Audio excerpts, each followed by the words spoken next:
दिदीबहिनी तथा दाजुभाइहरू, यस पटकको निर्वाचनमा मैले अपेक्षा गरे जस्तो परिणाम प्राप्त गर्न सकिन।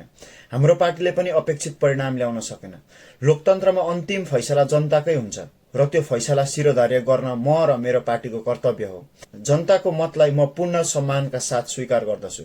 यस कठिन घडीमा पनि सूर्य चिन्हमा मतदान गरेर हाम्रो पक्षमा उभिनुहुने सम्पूर्ण मतदाता, नेता, कार्यकर्ता, स्वयंसेवक, शुभेच्छुक र समर्थकहरूप्रति म हार्दिक धन्यवाद व्यक्त गर्दछु। तपाईहरूको विश्वास नै हाम्रो शक्ति हो। तपाईहरूको साथ नै हाम्रो ताकत हो।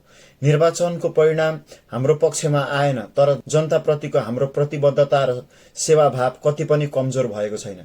हामी जनताकै बीच रहनेछौँ, जनताकै लागि काम गरिरहनेछौँ र विश्वासको यो सम्बन्धलाई अझ बलियो बनाउँदै अघि बढ्नेछौँ। मत दिनुहुने, साथ दिनुहुने, विश्वास राख्नुहुने सबैमा हृदयदेखि धन्यवाद। बाबैले त अब स्ट्याटस मार्फत आफ्नो कुरा राख्नु भएछ।